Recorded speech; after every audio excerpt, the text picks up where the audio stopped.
One of the tricks I've brought for you here today is, as I say, I'm from France.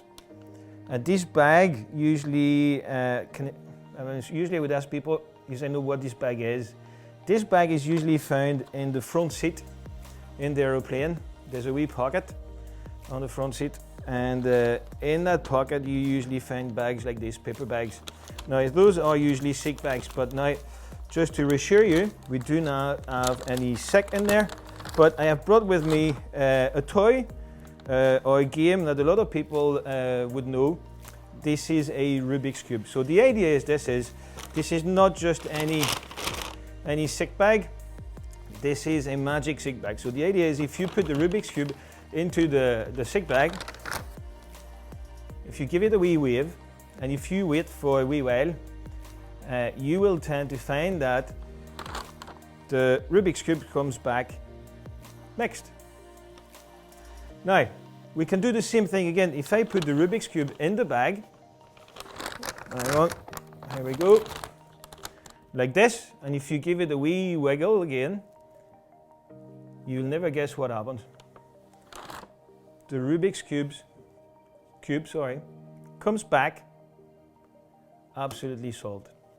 Here we go, we'll do it one more time. If I take the Rubik's Cube, put it into the bag, now you need to watch carefully.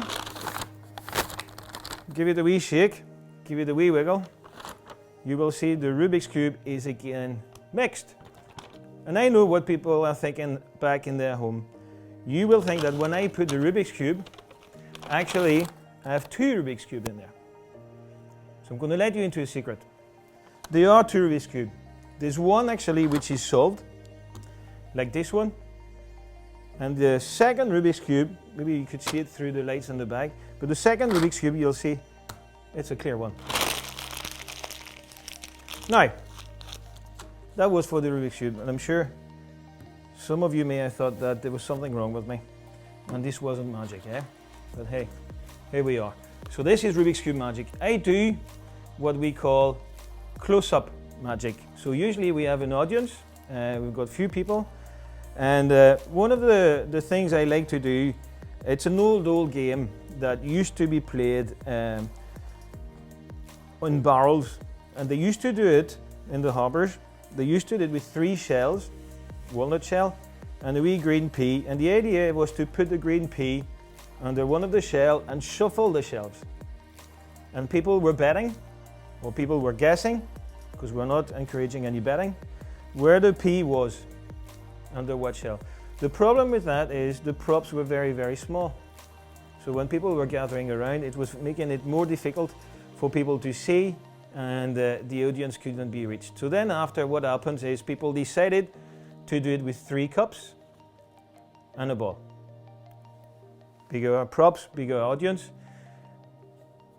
I usually do things like this at weddings or corporate events, and sometimes people, you know, there would be a bit of alcohol consumed, and sometimes 3 cups and a ball becomes too much of a hassle for people. It's too complicated for them to follow. So I decided then to do it with 1 cup and a ball. And here's what we'll do. We're going to do it with 1 cup and a ball. So this is a dice cup, usually to play, called the Yahtzee game, and a wee ball.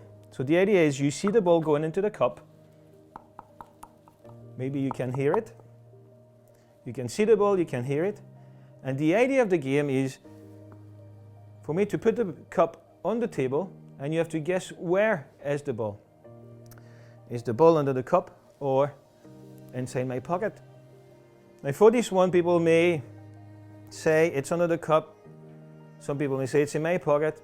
It's actually in my pocket. So whoever added or guessed that it would be in my pocket, you got it right the first time. We're going to make things slightly more difficult for people. All right, put the ball in the cup. You can see it go on. You can hear it.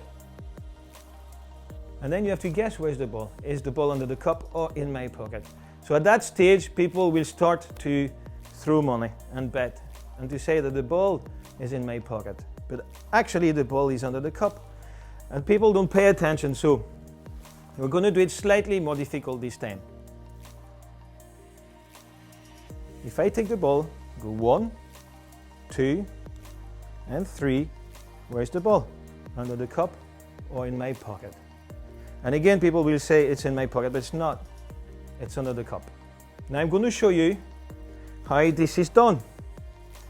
This is sleight of hand. Now, what we're doing is I take this ball,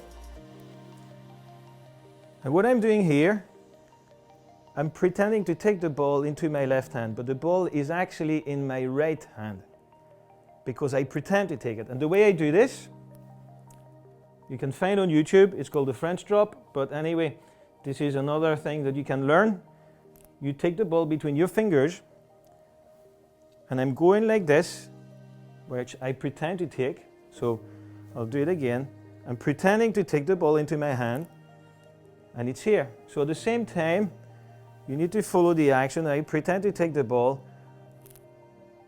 I keep looking at my left hand because I want you to look at my left hand. And then when you're not watching, with my right hand, I sneak the ball under the cup.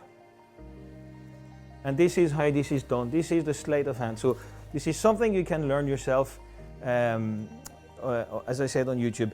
Now, do you know why the ball is not under the cup, apart from being in my hand? Because there's no space actually for the ball under the cup, because if you look, we've got a slightly bigger one here. Now, I know some people may be wearing glasses and the props are a bit too small, but one thing is you need to be sure. If you see somebody playing this game, and if the person is asking you to put some money on it, you need to be sure that you know that they cheat, and they always cheat, because they never use just one, they always use 2 of them.